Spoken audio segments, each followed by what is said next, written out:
Andrew, Harvey, Luke, Rob, welcome back to the podcast, everyone. Super excited to work with you all again. For people who aren't familiar with you, would you mind filling them in a bit about who you are and all the amazing things you're doing in the performance and rehab space, and maybe where breathing and breath work and respiratory training, I use those terms like they're all interchangeable, fits into your framework that way? Wow, that's a bit of a loaded intro. Now I work in the private space in Phoenix. I was in Major League Baseball for 14 years. I was a rehab director in LA. I was a performance and medical director in Atlanta. Been a trainer, a strength coach, done a little bit of everything, and then got in the private space and after the 21 season and traveling, seeing guys a lot. And then set up shop in Phoenix, just an easy place to fly in and out of, both for me and for athletes. A lot of athletes off season here. Plus we have some family nearby, but um, yeah. And so now I work with a lot of athletes, both one-on-one from a rehab perspective, but also like we do group training. Some people I'm just doing like breath training and like integrating that into their training. It's pretty good mix, and then some, like, team consultations and whatnot. Uh, yeah, man. I mean, for me, and I know we'll talk about the breath piece a lot, and I don't wanna take too much time on all this, but, I mean, the breath is kind of that's, like, our biggest systemic, input, I feel like, that we can make on a person, on an athlete or a person, and I think we can make it if I get one weapon, like, I'm gonna go that route with an athlete because I think we can get the biggest bang for our buck. It's just gonna be subtle changes. I mean, I just saw a tennis player that, he's been super disciplined on, like, with his breathe way better, so, Luke, this is a shout out for you. Uh, and he said, he's like, "Man, this is the first time in a year I've played 5 matches in a row and, like, been pain-free." Mm. Um, I mean, he's done some other things, but, like, if you really wanna make that stick, breath is the way. Yeah, man, beautiful breakdown right there, Andrew, as well, and I'm sure we'll have a lot of obviously, we're all gonna have synergies and similarities, but, yeah, my story is I was kind of independent, working independently with pro athletes, probably starting around 2017, 2018 is kinda when I made that switch from, like, the college, high school realm to kind of like a solely working with purely independent athletes, professionally in the Olympics, mostly in baseball.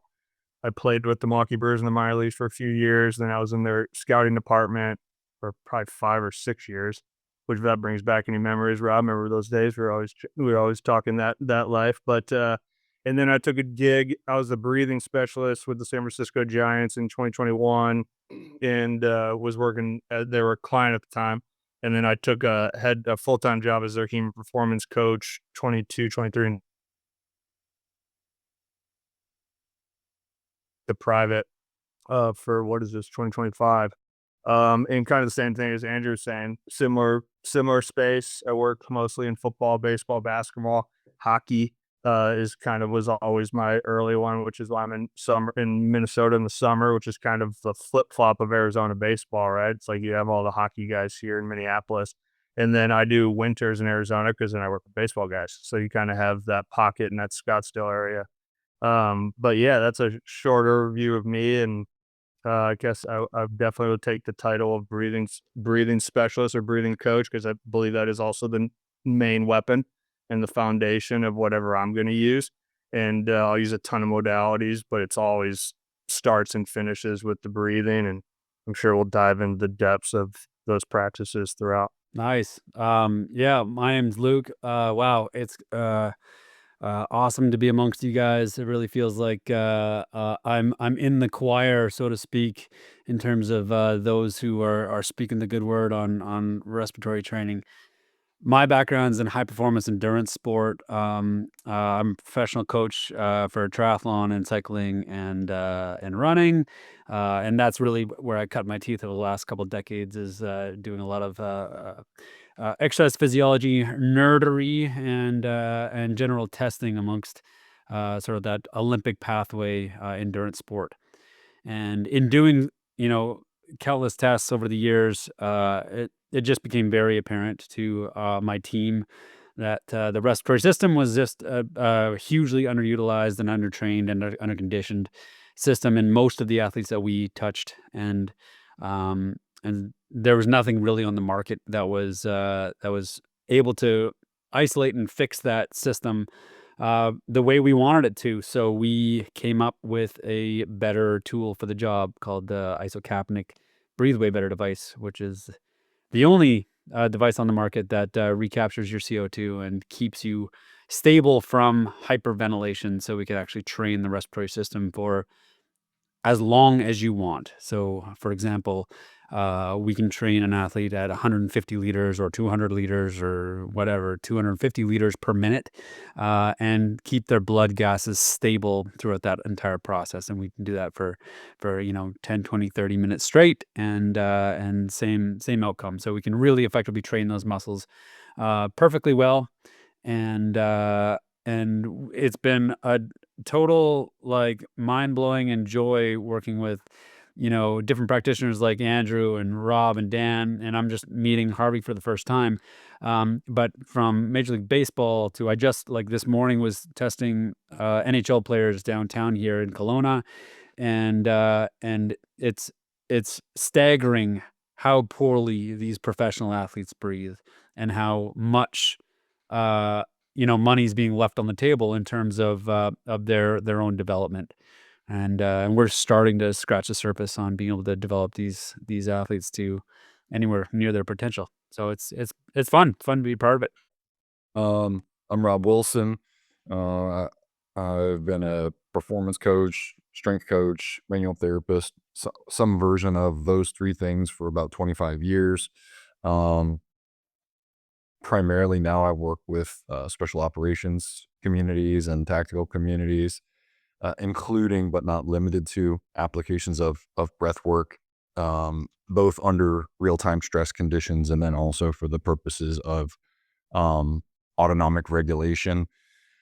And in addition to that, I work quite a bit with elite combat sports athletes doing the same thing. Been involved with teaching and research and development of breathwork protocols for the performance space probably for the last at least 10 years, including respiratory training for endurance, so crossing over some of the same lines that Luke works in, but then also and most recently really developing more on the side of real-time temporally constrained environments. What are the auto regulation tools that work under those conditions? So that's sort of the lens I'm most focused on, but I'm interested in all of it. I've tried a lot of different stuff, including the Breathe Way Better device, which is super cool and deserves more of my attention still, but is a really cool device that yields some interesting results. It gets you some funny looks if you do it in a gym full of Navy SEALs. Everybody's wondering like why you have a ball sack hanging out of your face until you smoke check everybody in conditioning. And then everyone wants to know, what is that thing you're using? So that's the trade-off. At first, people who don't know about it think it looks silly. Then you smoke everybody in conditioning and everyone wants to know where to get one. So that's always the trick with breathing. People are like, why are you breathing like that? And then you smoke them and they want to know what's up. That's amazing. That's amazing. As you all mentioned, you have a huge background surrounding this breathwork breathing space that way, if you will. And it's so fascinating to me. And it's something I've become more interested in over the last 3 to 6 months. Initially, I think like every new grad, I came out of school thinking I knew everything, ran the world, and I could just solve any issue. And then I started to realize there's a lot of shit I don't know, for lack of a better way to put it. And there's a lot more to this performance puzzle than I initially thought. And it was amazing to me how many athletes were limited by their ability to breathe and exchange gas, and how many don't really know anything about breathing. They haven't ever really been taught how to breathe. And it's something that literally every single person does. And I mean, I could be wrong about this, but I think breathing more for a long time is kind of a good thing for longevity and all these other things that everyone is talking about now in today's day and age. So naturally, we need to kind of correct our course and include some type of breathing, some type of respiratory training in our frameworks from a performance and rehab standpoint.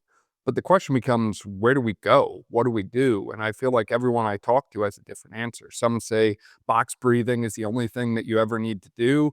Others will say, hey, you know what? Like they just need to do this like really weird kind of like sympathetic breath, if you will, and learn how to throttle up. I mean, there's so many different ways to go about navigating this world of breathing and breath work. And I think a lot of times people don't implement it because they don't know where to start and where to go with it. I'd love to hear more about your frameworks in relation to how you approach breathing and how you implement it with the athletes and the personnel that you're working with that way. Because like I said, I feel like it can go all over the place. And at the end of the day, just from an Occam's razor standpoint, keeping things simple sometimes seems to be the best option for us. Uh, I think just from my perspective, like I work with a lot of team sport athletes. So, NHL, NFL, MLB. Yes, tennis isn't a team sport. I mean, it's kind of all over the map, NBA. One thing for me is always like, okay, what are they realistically going to do?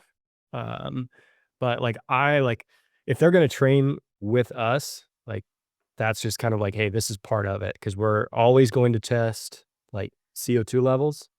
I do that with a captometer. I check nasally. And then we're always going to do a spirometry test as well. And then once we get into like our like performance testing, we're doing a VO2 mask on it. But we use Moxie monitors for everything.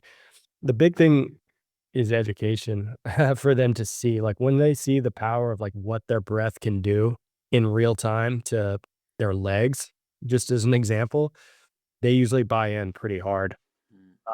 And that's without starting to use a device. So I think for us, we do our testing process, and then the normal individual, we're going to start with everything's based off coordination for us. So they want to coordinate their inhale, their exhale.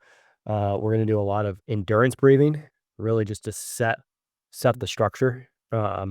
And a lot of guys I have coming in are coming off, they're banged up, they're coming off of something. So we'll use a lot of strength breathing in those. So just like tidal volume work. So larger breaths with the bag. And for me, it's all about feeling. So if a guy could feel something, usually they buy in harder. And that's one of the best things about strength breathing or tidal volume breathing and why I start there, because they're going to feel that. And I'll get them in specific positions early on, just from a postural perspective. Like, hey, like everybody complains about a psoas or a hip flexor. Like, okay, we're going to put you in a position and then we're going to pump your diaphragm essentially on your psoas and open that up. Or, we're going to get way more lower back expansion. Or we're going to get like a chest wall to open up in one direction, more in whatever way. And I think it's interesting. The endurance breathing is an interesting one because I feel like I need to come up with a sexier name for it. Because one of the things with athletes, especially coming off of injuries, they lose some of that elasticity and that rhythm that they have. When you can get them in a challenging position, but one that they can own, and you can endurance breathe in that, you see elasticity return. And it's a really cool moment of like, oh wow, this is the feeling they've been looking for. And it's not like everybody wants to muscle it up and figure that out, but that's part of the problem, I think, in a lot of rehab processes. So just like anything else, I think, and to kind of bring this full circle to what you said, Dan, like it's usually like the simple things, which in this case is endurance breathing. It brings it back full circle. Like it seems simple on the surface, but there's so many layers and so much depth to that. And I think that's what elite people in every industry ultimately do. We're all, or they're all ducks, there's a lot going on under the surface, but it's just kind of smooth sailing. Yeah. So that's my 2 cents. Yeah.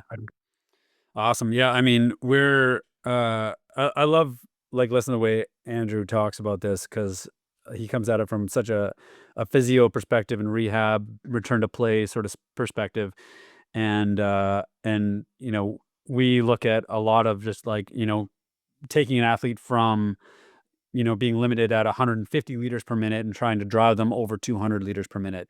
So it becomes very much a performance-based metric, for a lot of like my clientele.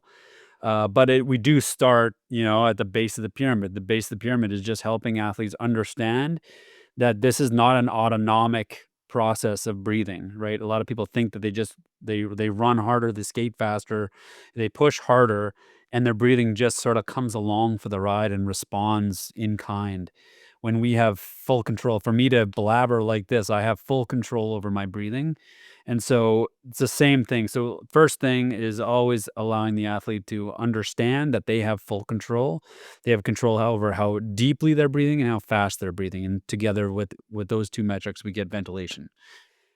After that, we then start doing specific, profiling within the.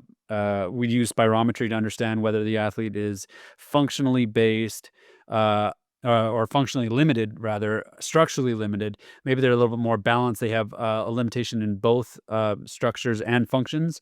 And then we also take a look at the endurance of the system as well. So this morning, the two hockey players I had side by side, one of them was functionally limited. The other one was structurally limited and had no endurance.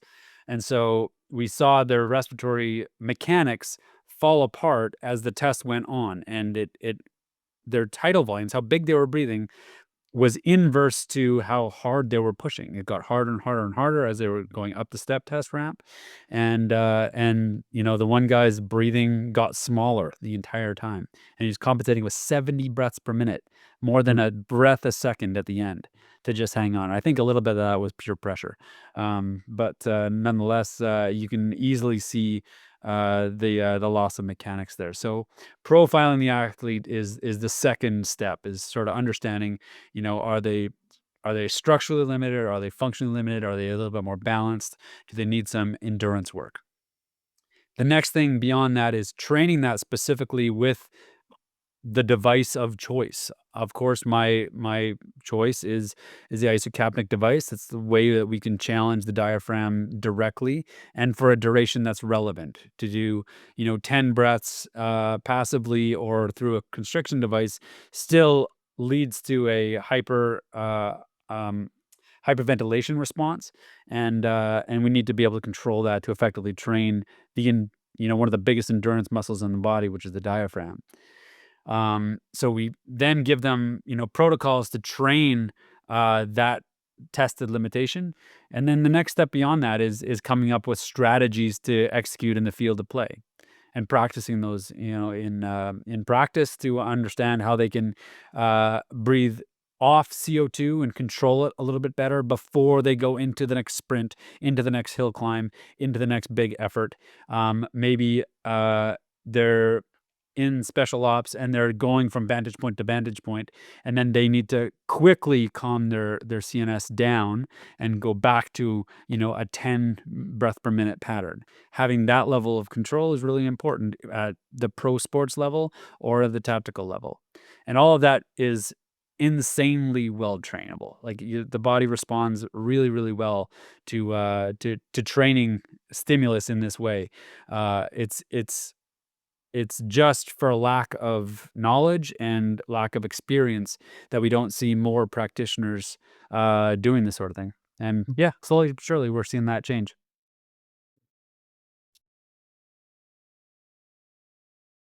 Man, this is gonna be hard because you get so dialed in listening to you guys talk. Yeah,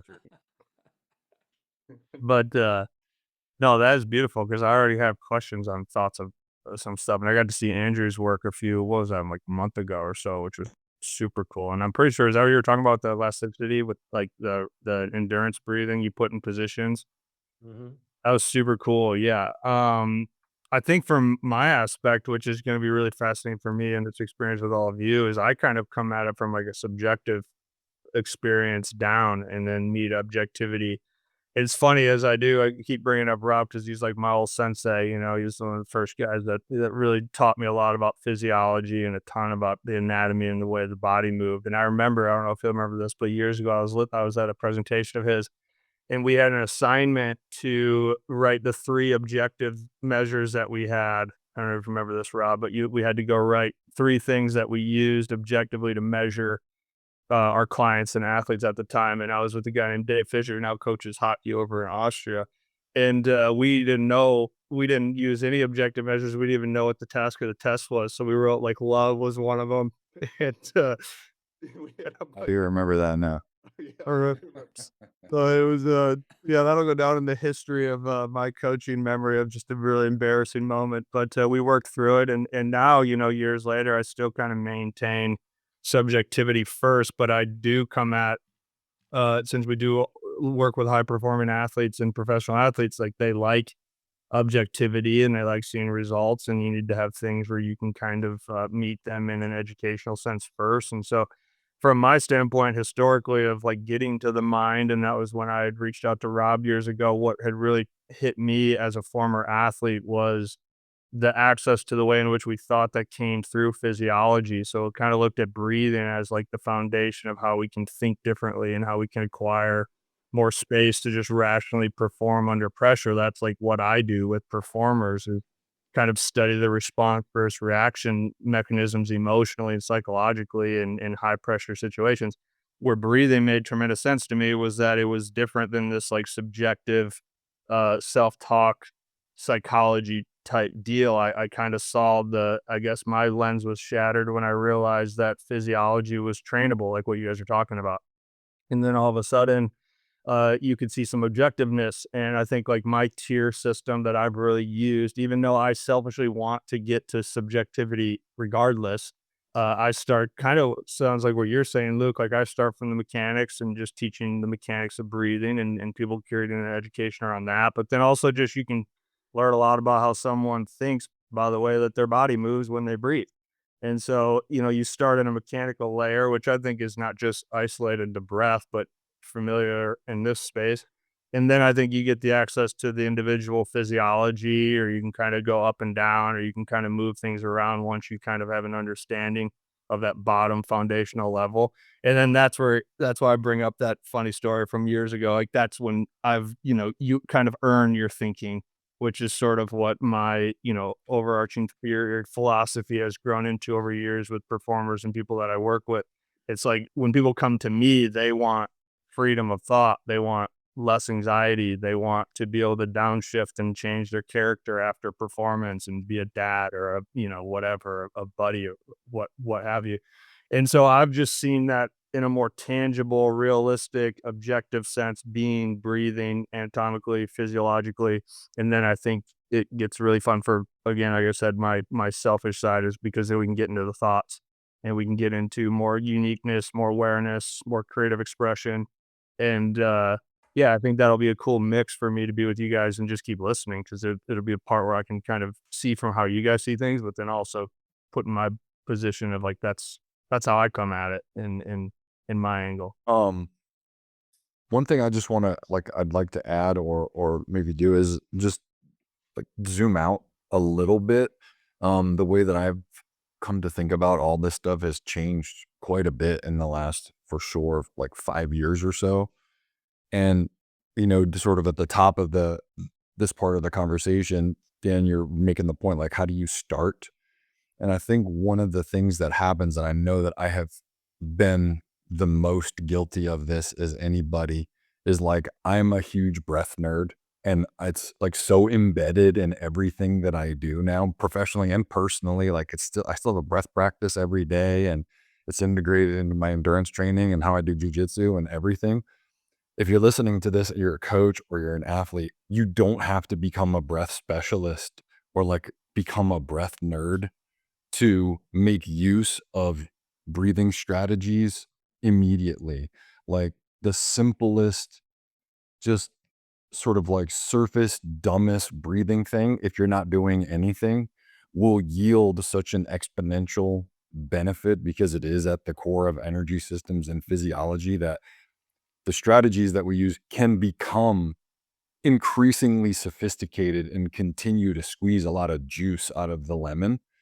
But one thing I have found, just because of the people that I've worked with the most in the last few years, is that temporal constraints are very, very real.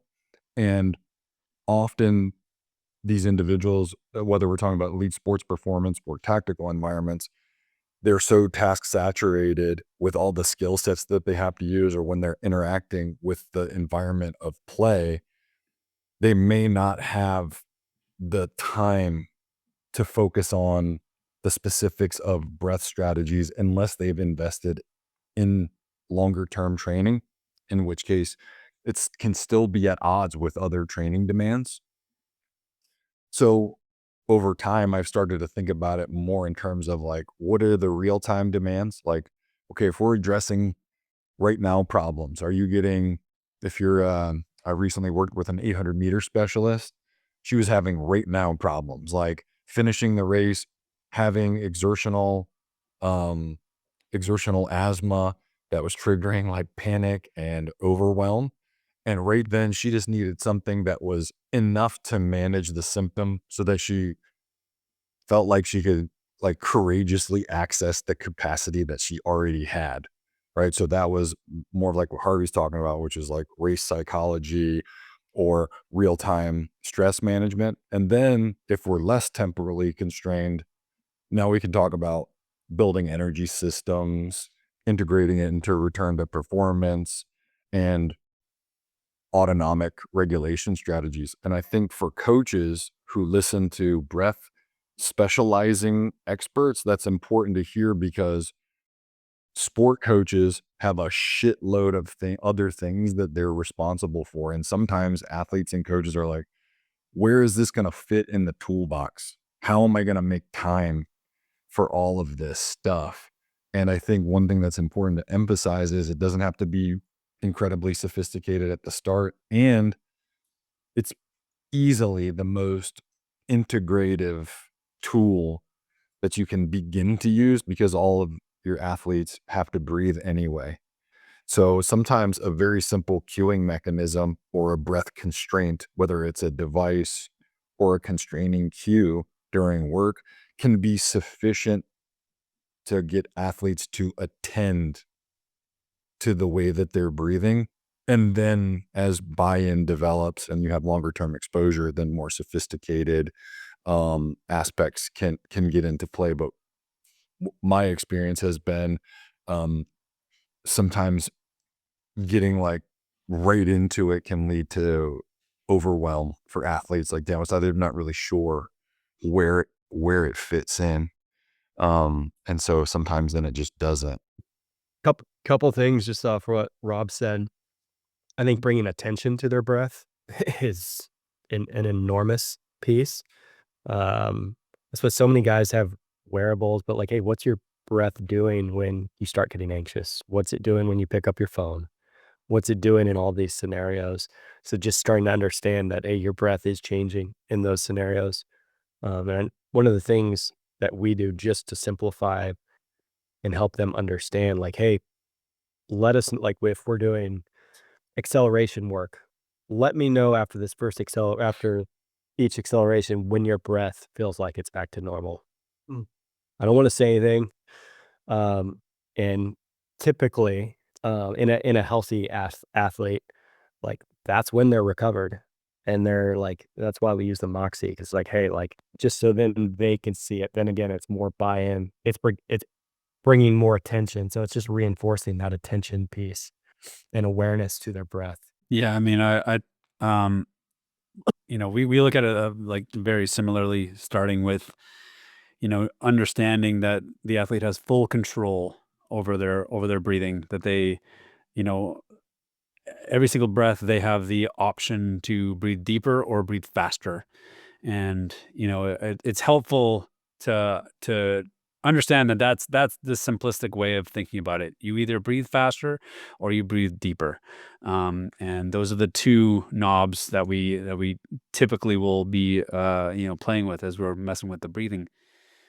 So as we're training these athletes to mess with these metrics, remember that the plumbing between your mouth and your bronchial tubes and eventually down to your alveoli, everything between your mouth and your alveoli is just plumbing. That's about 250 milliliters of just tubes that are transporting air to and from the point at which you're getting gas exchange.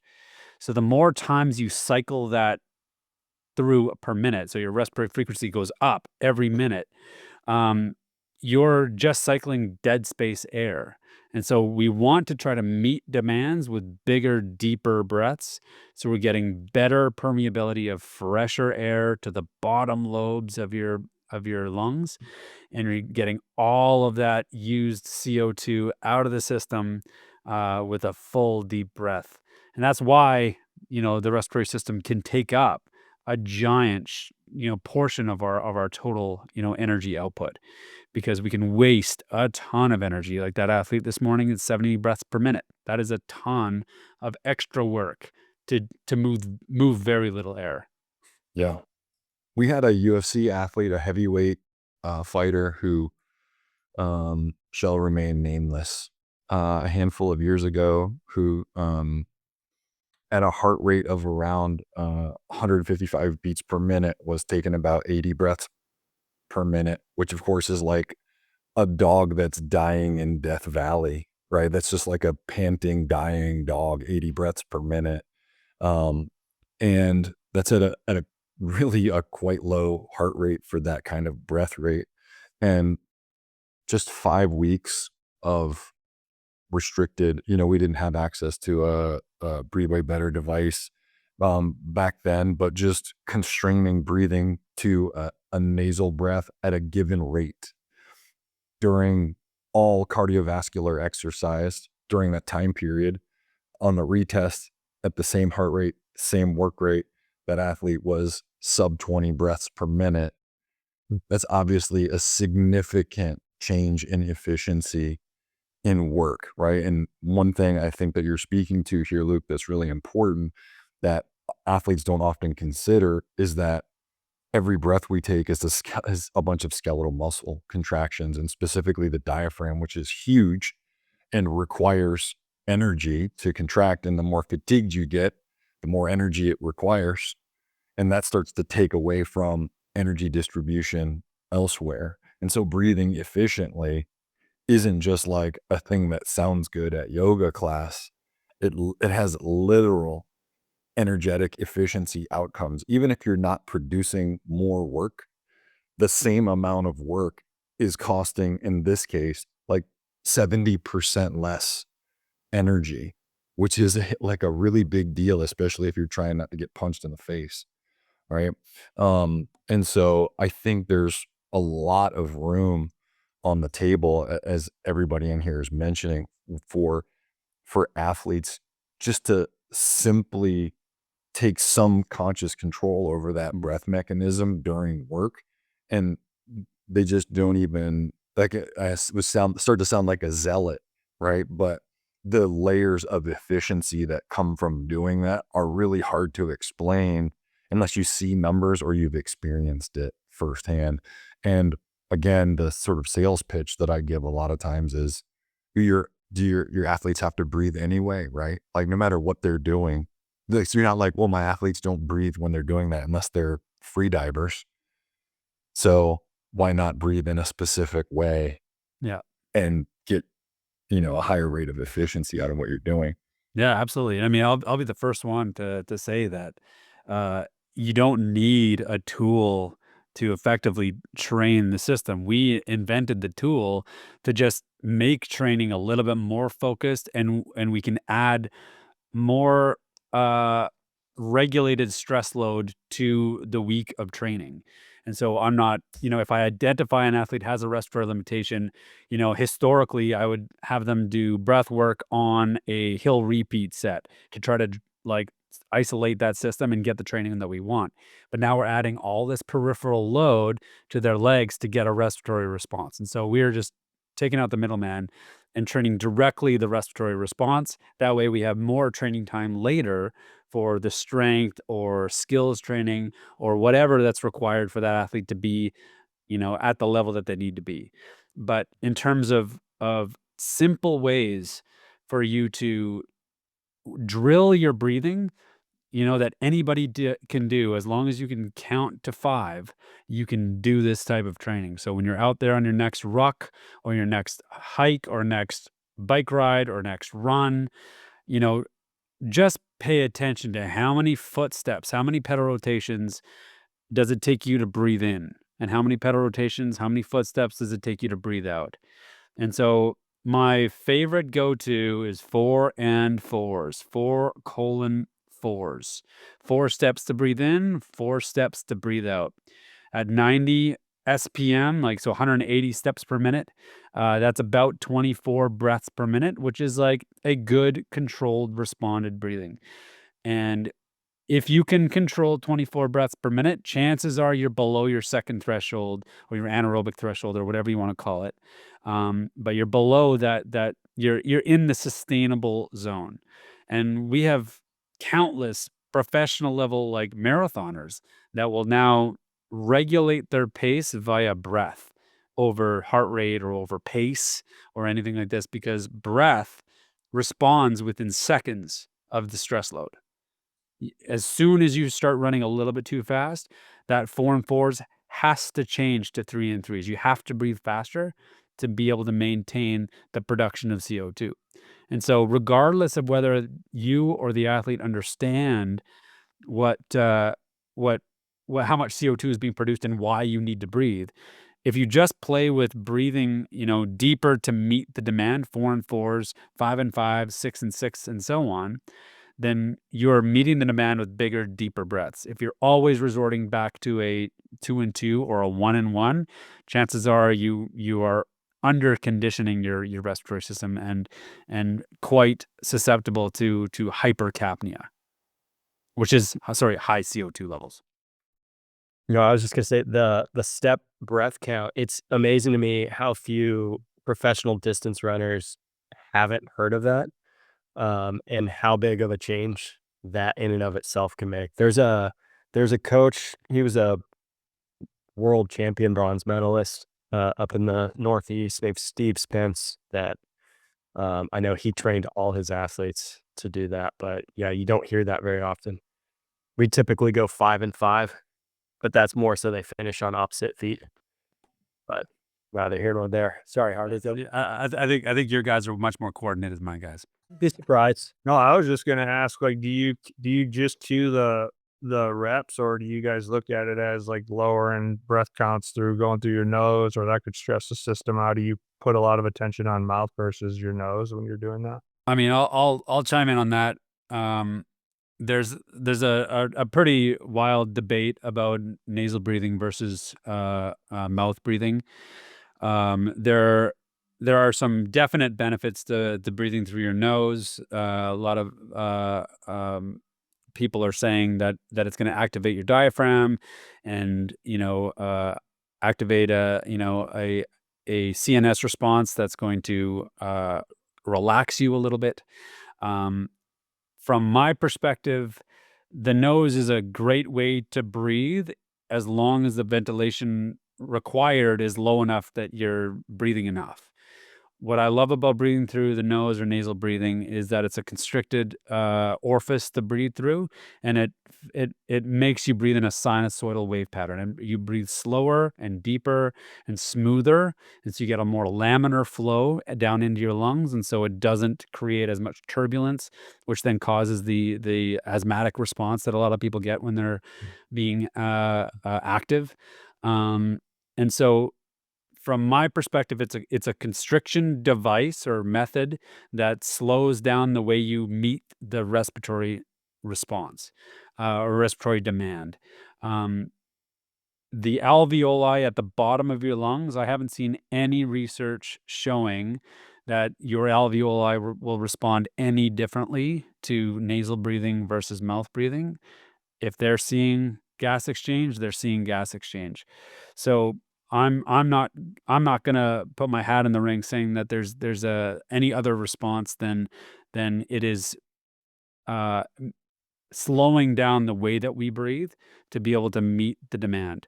When we get up and over, 60, 70, 80 liters per minute, which is not that hard. Like if you're an athlete, that's like a 6 out of 10 effort for a lot of people.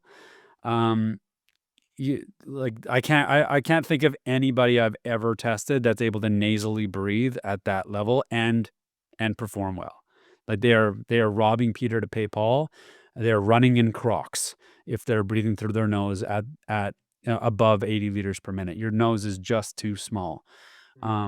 Now, again, that doesn't mean that there's no value there. It just there's a tool, there's a reason for that tool, and just understanding when to use that tool, I think, is key here. Yeah. As somebody who was like at the apex of popularizing nasal breathing, I think one of the things to think about is like not to be a zealot in either direction, but just to understand that breathing through the nose is just a constraint that's easy for coaches and athletes to use to begin to breathe more smoothly and to get the diaphragm to work a little bit more effectively at first, because you're breathing against more resisted airflow. And it's just as simple as that. But there is a point at which, if you're working hard enough for long enough, your mouth will and should open. That's why we have a secondary ventilatory response for that reason, right? But nasal breathing is just a really simple heuristic for people to use to get started. But there's lots of ways to skin that cat for sure. Yeah, and like being able to be true to what the goal of the training session might be, I think is really key here. If the goal of the training session is to build diaphragmatic strength and like resistance of flow, then go for it. Go try to breathe 150 liters per minute through your nose. That's going to be like breathing through a straw. That's going to build strength. That's going to be harder. But if your goal is to run faster or maximize, like forward propulsion performance, your nose is not going to help you run a 4-minute mile. But almost take it and just say, hey, is it low threshold or a high threshold activity? If you're having to breathe through your mouth during something that should be a low threshold activity, like, all right, or we need to take a look at this. And that's really like how we use the bag. Like, hey, like we pair it with our high threshold activities. Yeah. And that's where that's another place where the self-monitoring that you were talking about, Andrew, earlier can come into play really easily, because as athletes learn to attend to those high and low threshold and their normal breathing patterns, or their normal range of breathing patterns during activities, they start to become more attuned to like, man, normally when we do this, I breathe in this way, but today I'm huffing and puffing a lot earlier. I need to ask myself another question, like, oh man, I stayed up late playing video games, or I had caffeine late, or, I came into training pissed off about this call I just had. And they start to realize how other things in life start to influence their ability to manage energy, and start making holistic connections with those things by paying attention to the way that they're breathing. And What's crazy is like Buteyko was talking about this stuff in like the 50s and 60s. And I'll say like his CO2 charts, that's what got me interested in the capnometer in the first place, was like their control pause. And I guess since then the Bolt score is similar to the control pause, but like that is the most sensitive measure we have, I think, to how we're handling stress of any kind, psychological, nutritional, environmental, travel. Like you want to see a big change, you'll see it there. well, I mean, 2,000 years prior to Buteyko, Tibetans living up in the Himalayas were controlling their breathing to walk around in the highest mountains in the world.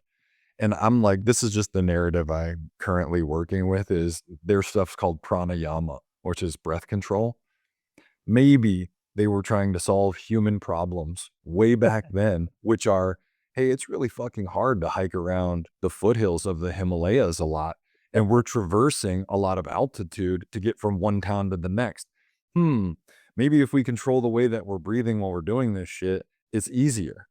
And then they were like, let's see what else happens. Like people tend to do, right? We tend to morph something that we figure out by accident into something that's trainable. And then, of course, it got mythology attached to it over time and people could levitate and stuff.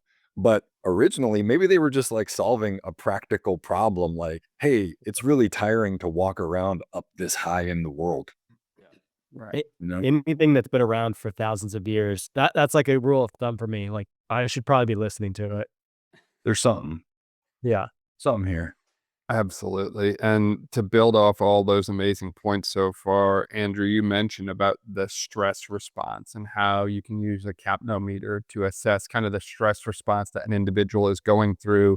And Rob, shameless plug for your book, The Check Engine Light. Obviously, the more individuals become attuned to their kind of personal dashboard, if you will, as far as what things are having what effect on their body, the more we can work to improve their performance with the breathing and the breath work. And I've seen different individuals that have a very difficult time, as many of you have mentioned so far, throttling down, right? Harvey and I had a really lengthy discussion about it the other week about how some of these athletes, you look at sports like baseball and soccer, are under light conditions, traveling all over the place. Their circadian rhythm is shot to bits, and they're usually just looking for a way to kind of simmer down afterwards. Or maybe one of the SEALs or SEAL team guys that Rob might be working with, may or may not be working with, I'm sorry, may or may not be working with that way. Um, if they're in a situation that could be life or death, like obviously staying calm and collected in a situation like that can be an advantage as opposed to being so high strung that you're not able to see the obvious thing right in front of you. But for every athlete I've seen that needs to throttle down, I've seen athletes that just get too comfortable and they start to sit back on their heels and then they can't push the throttle up. And I think one of the most impressive things for me about the implementation of targeted breath work, I'll say, is the ability for these athletes to throttle down when they need to, but then throttle back up when they need to as well, and the implication that it can have on their subsequent performance. I'd love to hear more about how you all take this concept of adjusting how someone breathes or different protocols or approaches to breathing, if you will, and use it to help them throttle up or throttle down as they need to for performance or other needs. Just speaking on our end, like throttling up, like that's when we start getting into some of our, well, tidal volume work, or also we do a lot of speed breathing work. And that's going to throttle guys up big time. Usually our hands start sweating when they do that. So we'll take them 60 breaths per minute, moving a lot of air quick. And with the Moxie, I can see like if they're coordinating it or not, which is always a cool thing. Hey, like you're over inhaling, you're over exhaling, but I'm seeing that through your leg. Um, we also do it through hypoxic work on the bike. That's what even got me into the hypoxic, or I'm sorry, the capnometer in general. Was I wanted to see like athletes that have anxiety or um, in performance induced anxiety of any kind. Like that's why I started testing it. They should fall in a certain part of a bell curve. Um, Start seeing other things outside of that. But like, hey, I want, so when I teach somebody how to use a breathing bag and get hypoxic on a bike, start controlling that, like I want them to feel what it feels like to get anxious on the bike so we can throttle that up. But then it's like, hey, now you find it, now we can toe the line. And then throttling down is, again, turning low intensity activities into, or low threshold activities, low thresholds. So whether that's nasally or if we use endurance breathing to recover from a challenging set. So a lot of roads lead to Rome. But yeah, those are beginner things. We typically want to drive our CO2 levels to a controllable level as high as we can to help throttle them down. So we do that a lot of times through non-breath means as well. Yeah, I think like I love the hypoxic work. That's similar. That's like got me into that as a performer. Just what can you have? It's hard for me to think as much outside of baseball because that's been just majority of my career. But baseball is such a slow to like fast sport. And so to use like hypoxic to be able to get a guy like revved up really quickly, I've just seen to be really successful. Primarily what comes to mind is like relief pitchers. That's like something that I've used a lot with relief pitchers. They've just been like sitting a lot all game, and then all of a sudden like get their body moving through some hypoxia to just like get themselves going. And I think in training and preparation, it's kind of what Andrew said. Like I love breath holding because of that mental aspect too. It kind of like teaches you how to sound the alarm later. So I think that you can use that with tons of modalities. But the thing that really went off the charts for me, as you were saying about using other things, the regulation, I actually think is like harder from breathing from my perspective. Like I think it's easy to upregulate people through like just purely breath work. I think and maybe it's just because of the times and in the ways in which I've, a lot of times when you're in professional sports, like you mentioned earlier, Dan, I mean, you play in an event at 10 o'clock at night on caffeine and some pain pills and 45,000 people were screaming. Like it's kind of hard to just go breathe at 11 p.m., And so what I've really tried to grab a hold of is like tools that naturally bring your breathing down. I mean, I'm insanely involved in sound work now, and I really love frequencies, and I use a lot of like sound balls and tuning forks and anything that I can use where you can just kind of like chill and put weighted blankets on people or just down stimulate them through senses. And then I like using things with the down regulation where it's actually like a heat source or something that kind of turns the brake on for you. And your breathing just naturally falls in line because of the additional thing that you're using. So, and that's just from my experience. I'd love to hear what you guys think. Like, I just haven't seen a lot of like breathing protocols as a solely breathing protocol be successful as a downshift. I've seen breathing specifically as a breathing protocol be very successful as an upshift. Hmm. Yeah, I mean, a couple things I want to hit on there is just in terms of like finding flow state and down regulating for accuracy in the clinch, so to speak. Um, I'll plug a buddy of mine, Nigel Beach. He's a practitioner, coach, breathing expert out of New Zealand. Works with a lot of pro rugby teams down there. But a cool story he was telling me was working with one of his PGA golfers, and how he had this fella that was on the brink of giving up the ghost and just retiring because he was just having so much anxiety when he was approaching the ball, and he could just losing his accuracy and his consistency. And through some pre-isocapnic training to train respiratory response and building in those strategies into his golf game. So as he's approaching the ball, he has an entire strategy from the point he starts walking, to the next, where he hit his ball, to the point where he approaches the ball and the point where he hits it, that he has completely turned his game around, is now, on top of the game, down under for sure. But is not given up the ghost yet. He's still competing at the pro level, which was a really fun story to hear. The other, nuance to how we regulate these athletes is, an interesting piece of data would be a researcher named Tomek Kowalski out of Warsaw. He did a very interesting study doing isocapnic respiratory training between hit intervals. So the skaters would be on the ice working really, really hard. They would stop and have a rest interval and then continue to do that. We've all, seen hit intervals be done. The difference was he was studying the effects of doing isocapnic training between each interval during the rest period. And what he found was that the rate of perceived exertion of the athletes when they're back on the ice dropped after using or doing the respiratory training, and their accuracy and performance loads increased as they were back in the field of play. And so it's not so much maybe a down regulatory response, but it is certainly improving their recovering or ability to recover between each interval, and at the very least increasing muscular load during the actual like hit interval.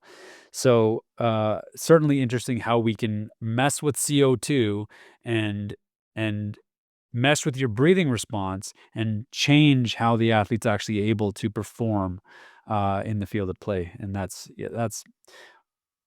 kind of on the cutting edge right now. We have hypotheses as to why that's occurring, but it'd be definitely a fun reason for further research is to study the mechanisms at play that's causing these athletes to feel better. As a fun aside to this, when I showed this to my athletes, I was all excited about it because it's like verifying what we've been seeing in our own anecdotal research, and all my athletes were very underwhelmed because they'd known this for years, and there's like, okay, thanks. Guys, I have to run, but I was gonna say on this note, like this was happenstance, kind of how we found this, but we would do full like nasal exhalation breath holds, and we gamified it post game. We said, hey, you have to accumulate 8 minutes of breath hold time on full exhalation, and you can't go again until your breath recovers. Guys would start falling asleep because that's what we started using it for, is like post injury. Or it was like, hey, if guys struggled to sleep after games, which is super common, guys would generally fall asleep while they were trying to do it. So, yeah, just kind of a anecdotal thing that had good success with. But all right, guys. Hey, it's really good to meet Rob, and I've never met you before, so it's good to meet you guys. I think the conversation could go on for about 8 hours. So Yeah, for sure. Thanks, Andrew.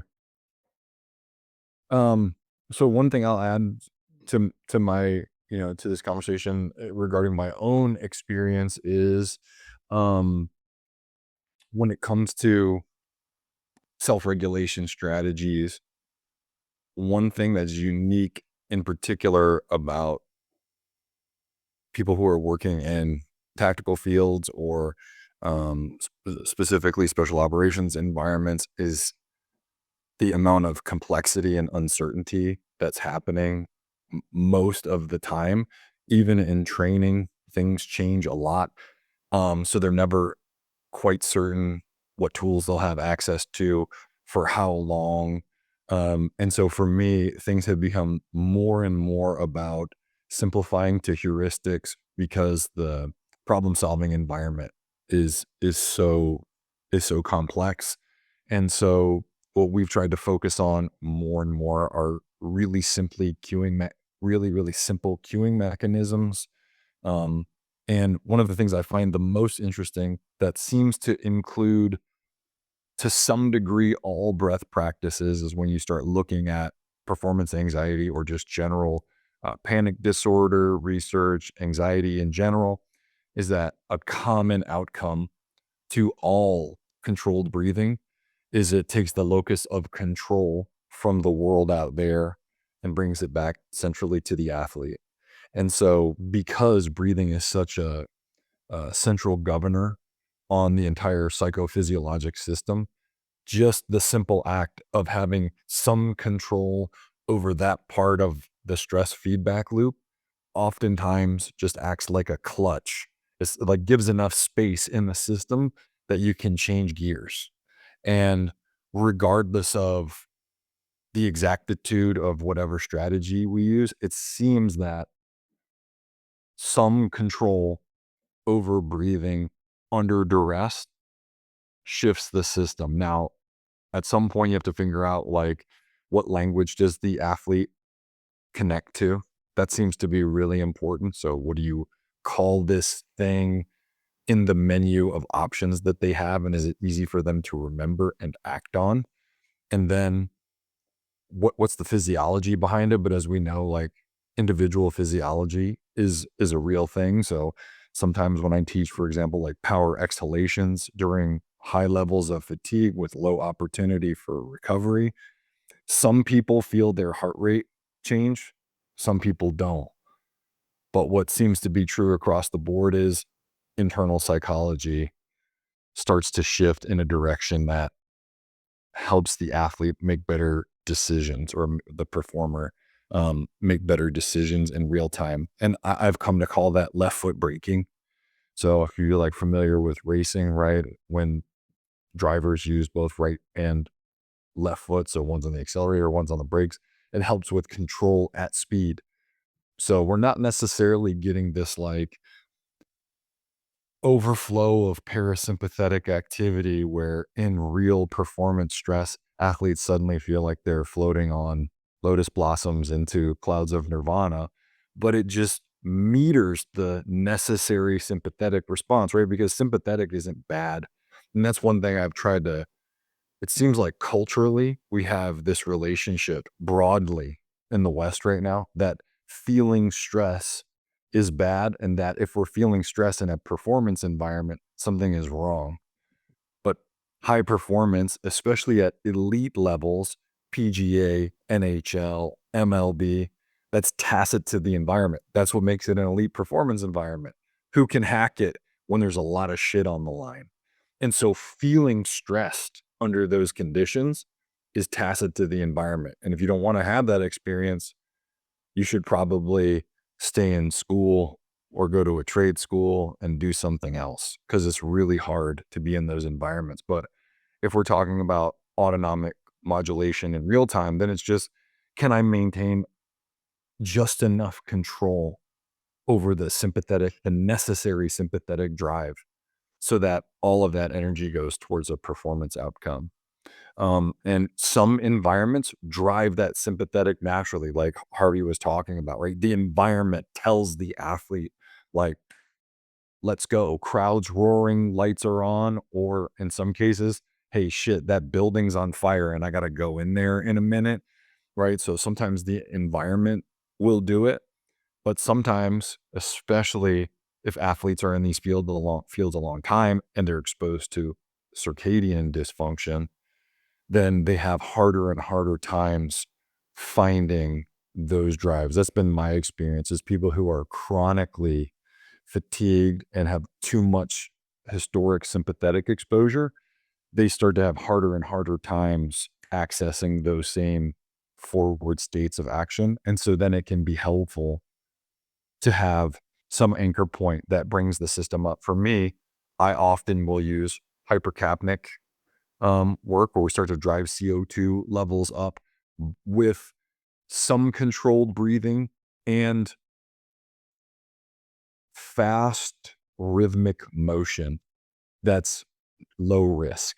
So almost like jumping rope with no rope, some simple body weight things where there's just a lot of global motion and some restriction on breath. Not necessarily holding breath sometimes, but just enough so the athlete touches that point and then bring it down to mid. And it's just like in a race car when they're revving the engine at the start line.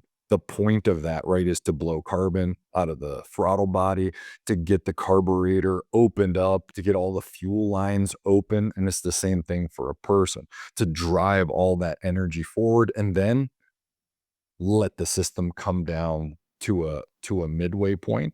And then as far as down regulation goes, I definitely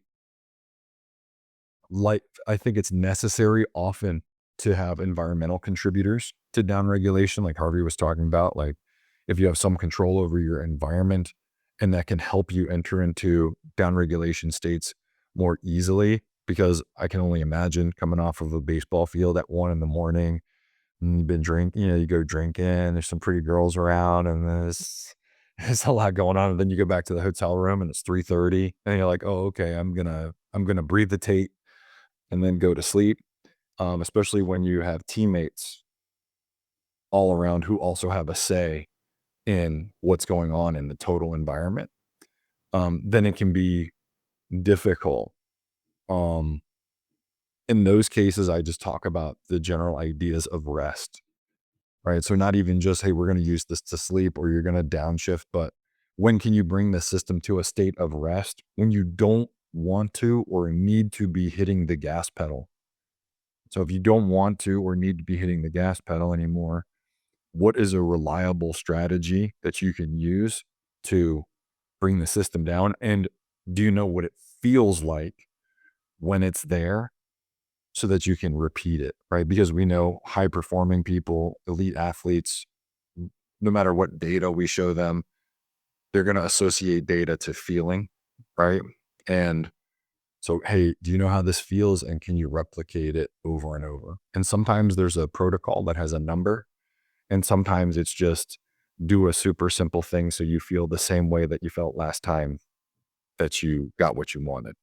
So more and more, I've been using very simple heuristics because they're easy for athletes and coaches to learn and reinforce. You brought up so many amazing points there, Rob, and just to build off of a couple, to your point on the sympathetic state being so demonized lately, I could not agree more. I see that over and over again about how we think everything needs to be calm, cool, and collected, and we never actually take the system to redline. And using the car analogy again, if you never take your car to where it redlines, you don't know how fast it actually goes. So if you're trying to improve any aspect of training and performance, you need to know what that red line looks like. And on top of that, if you're trying to cause adaptation to the system, you have to be willing to impose pretty significant stressful situations on it. But when you're in those stressful states and situations, and I think this is where I've also seen some athletes start to crumble, is you have to maintain this ability to solve problems in a very robust way. On a lot of athletes, when they start to get into these states, when they start to push so hard for so long, their problem solving ability goes out the window. They lose their creativity in sport. They start just going back to these same 5 or 6 motions over and over again. When in reality, if you look at some of these different athletes, I don't care if we're talking about a pitcher or a field sport athlete or even those in the military, it's about having a wide array, a wide vocabulary of things that you can access to solve the problem in front of you, because one situation to the next, they're probably not going to be 100% identical. You might have to reach for a different tool or use an existing tool that you have in a way that you haven't used it before. And I think the more you can tap into this element of optimizing every little thing, including just your own ability to breathe in these stressful situations, the more at a level state you'll be, so that when these situations arise that require you to solve complex problems, you're able to answer and solve them in a way that leads to your victory, as opposed to you doing the same thing that you just did 20 minutes ago, and your defense or opposition, the guy you're pitching to, whoever, knows exactly what's coming. It's time to catch them a little off balance. I think that this is a very unique area that I see the breathing funneling into the performance umbrella with more of that ecological dynamics lens, if you will, that I don't often see talked about. I do think it's important that athletes have access to high states of stress. They're exposed to it for adaptive purposes or performance purposes. You should be able to put the accelerator all the way to the floor. But if you're going to, you have to make sure that the brakes work. Otherwise, you will crash.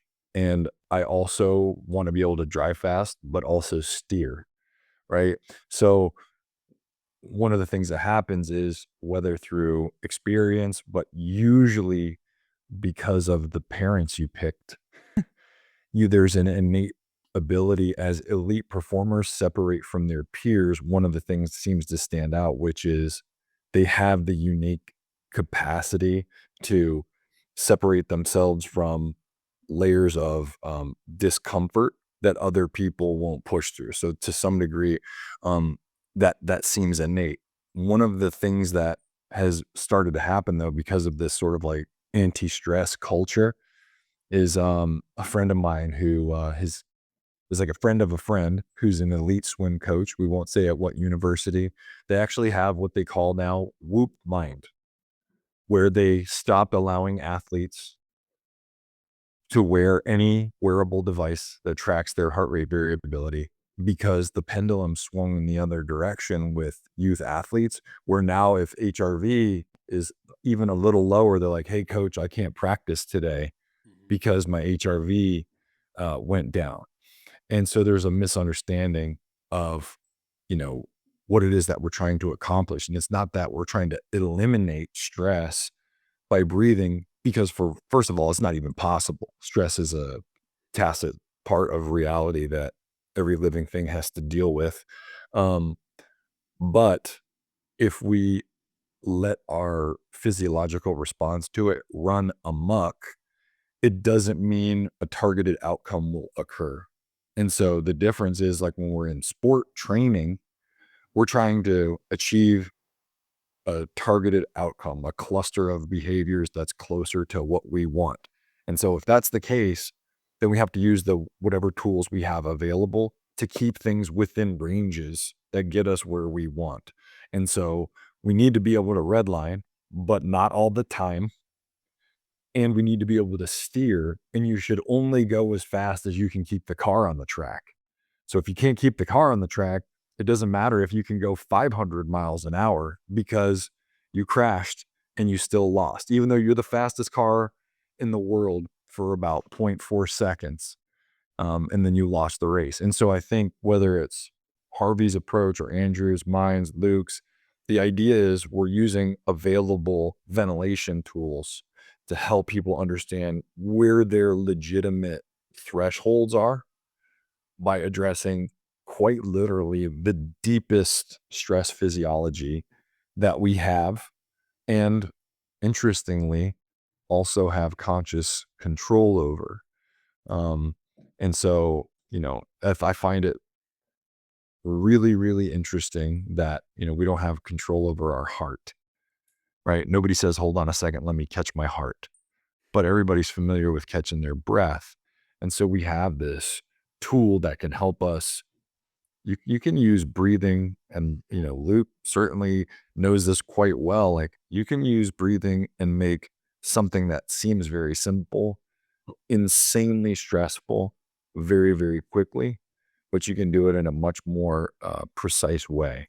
And in so doing, help people stay in those critical thresholds of stress longer and actually get an improved training effect without burning.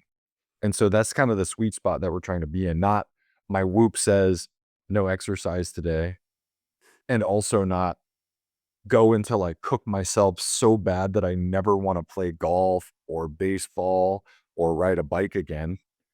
But where is the acceptable range of stimulus? And that's performance, right? That's actually just performance. Yeah, I mean, it's like you think of, that's kind of what is performance? Like, in so many ways, if you try to simplify it, it's like you were using all these platforms to just kind of figure out who we are. And you learn that through the decision which you're willing to take your pursuit of performance. So Rob had mentioned this earlier. It's like, I know some people who are 15 years plus into pro sports and can't give it up because they're addicted to the high. And it's just like the off season is the most terrifying thing ever because there's no high, And so you look at it's like, even in the breathing space, when we're using sympathetic activity or stress activity, I've had multiple scenarios over the last 10 years where you take people so low and that's more stressful than the stress. And so, to dive that way too, it's like, it's never as it is. There's always like a shadow to everything. There's always a duality to anything that you're doing. And I think that what really stands out to me about that too. It's like, that was one of my epiphanies years ago, is the heart exactly the same way, Rob. It's like, we have access to this autonomic nervous system that's unconsciously happening all the time. There's just one governor that we can roll with, and it's this breathing thing. And so, you sort of like learn who you are through the breathing. And then I think it does become overarching philosophical on the fact of like, how deep do you want to take it? And I think that just becomes individual. And from my understanding of the people I've worked with and been around so much, it is interesting, right? Because you'll have somebody who is super angry, emotional, reactive, and they're like an all-star at the sport. And fans like them watching them react emotionally because that's the entertainment factor that they're providing. And so it's like that shade of like emotional reactivity that we would consider morally inaccurate in everyday life is like seen as the golden ticket in the actual performance, which is like, well, I think it's such a hard thing to answer. And I mean, if you think about it in an overarching theme of like society, I think it's just understanding our perspective to what we do individually and looking at how do we govern our state and perform through the classrooms that whatever we're performing it in are providing. And there really is very few things that you can get anatomically, physiologically, and psychologically that you can actually like control and have a real time experience to your perspective to this is fully capable as you are without the breathing being like the foundation. And I'm obvious. I think we're probably all biased towards breathing being the thing, but I haven't found anything in my life outside of breath that allows you to fully immerse yourself in your own experience and discover more of who you are without knowing tools, having an educational background so that you can kind of know something in real time that you can use under stress, whether that's in sports or whatnot, or you're in an argument with some significant other in day-to-day life.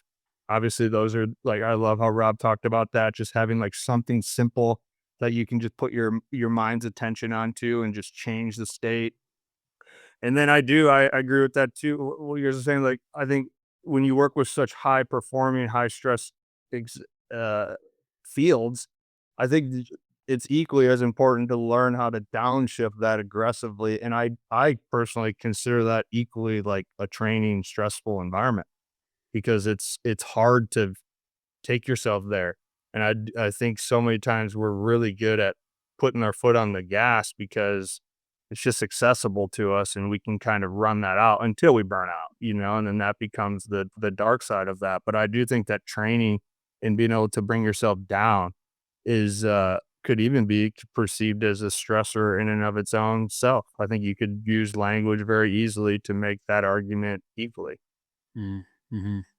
Yeah, I mean, imagine, you know, people being able to talk about the utilization of their bicep, tricep as connected to upregulating and downregulating as we do the respiratory muscles. And I mean, this is like why it's such an incredibly important aspect of exercise physiology and just physiology in general is that these are just a series of muscles that control the way that we breathe, and it messes with our CO2 and oxygen levels within the blood, which messes with our pH, which messes with our blood pressure, which then has these effects on our well-being, on our anxiety, on all aspects of focus and flow state and activation. It is one of those things. It's incredibly well studied, but incredibly poorly taught. This is, when I'm talking to practitioners in the field, it usually is a reasonably small or a short conversation of just connecting the dots for them that, what they've learned in the past ties in directly with what we're doing. And at some point, like I'm one of those people that when I was at university, my prof in one class was telling me that your heart and your lungs are God-given structures and they're untrainable and that's just the way they are. And then in like the very next class talking about the malleability and the adaptability and how these structures change in response to their environment. So it's gotten a little bit better over the last few years, but I have several athletes of the last 2 years that have gone off to med school, and they're still like being, told like old ideas about how these structures are both trainable and untrainable in almost the same sentence. And it's so incredible that the way it's being taught is so confused. And yeah, it is Progresses one funeral at a time. exactly. Well, that's the thing though. Like your respiratory system is a huge dictator of longevity and wellness into your old age. If you aren't challenging the range of motion and contractility of your respiratory muscles, your diaphragm in particular, the next time you get sick, the next time you get pneumonia, that's going to be what takes you, is because you can't survive that anymore. Your respiratory system hasn't been conditioned to survive it. And the body will always do whatever's easiest. And if you don't ever challenge range of motion, if you don't ever challenge breathing patterns, your body's not going to just miraculously have it when it needs it. It needs to be there. And that's the productive stress that I think we're all, professing right here, is you need to induce some level of stress load to see that adaptation, take hold, and see the, people get better and change their performance lows and their outcomes. Absolutely. And as you were talking, all of you, I just thought of all the other rabbit holes that we could go down, from positions that people tend to find themselves in, whether that's dependent on their sport, or maybe they're in the military and they just flew over 20 hours across from one end of the world to the other, to postural related things and so on, and how that can impact the breathing and respiratory mechanics and so on that way. But I think we'll save that for round 2 of an amazing discussion on breathing and respiration and so on that way. Do y'all have any kind of closing thoughts, closing remarks, or anything we might have missed as we were chatting today? Go do it. Yeah, no, that was cool, man. Yeah, don't just listen to this podcast and go, oh, neat, and then click to the next one. Whatever the method is, whatever thing that struck you today, go start trying it and commit to it as a real training practice. And I think this is one of the things that's the short attention span of the time, is people listen to a podcast and then take no ownership over the learning, and like, oh, that sounds novel, but give breathing training a real go, like any other training you would do, regardless of the inroad that you take. It's not any different than, hey, I'm going to get stronger, and so I'm going to commit to every rep of every deadlift that I do for the next year. If you're going to commit to respiratory training, like really commit to it, then it doesn't mean the program you do has to be fancy, but take whatever investment you're going to give it just as seriously in attention as any other training tool that you use. Yeah, here. I mean, again, I'll like, reflect that idea of, the respiratory system is a trainable series of muscles, and it is up to you to challenge them and train them. And just like anything, if you want to perform at a higher level, you have to be able to produce ATP, and that production of ATP produces CO2 that needs to be ventilated off. Otherwise, it will limit you, and that's just the way it works. And so train that system, you will get better. 70% of the people through the lab are celebrating that because of how undertrained most people are with their respiratory systems. We always want to do whatever's easiest, and that's usually breathing smaller and shallower. And that just leads to, lower performance and problems down the road. Yeah, well said. I'll just keep it short and sweet on mine. I think any relationship you have with breath, it's one of the most gracious, most fulfilling self-discovery curiosities you can have about who you are as a person. And I'll kind of leave it at that without getting into any more depths. I just think it's a very beautiful way to experience the human experience with curiosity. And for people who want to find out more about all of y'all, whether that's reading Rob's book, Harvey's books, more about the isocapnic device and so on that way, where can they find y'all at online and all your offerings that way? You can find me on Instagram very easily at the check engine light. Nice. Yeah. But go ahead. All right, super simple too. Harvey J Mart on Instagram. Just add Harvey J Mart. All my circuits. Yeah, same with us. Isocapnic.com, Isocapnic on Instagram and Facebook. yeah, reach out. Happy to chat. That's awesome. Link to all of that in the description below. That way, if you didn't quite catch it, you can just click there and see everything the guys have to offer. This is amazing. I really appreciate everyone's time and insights today. Thanks, Dan. Thanks, man.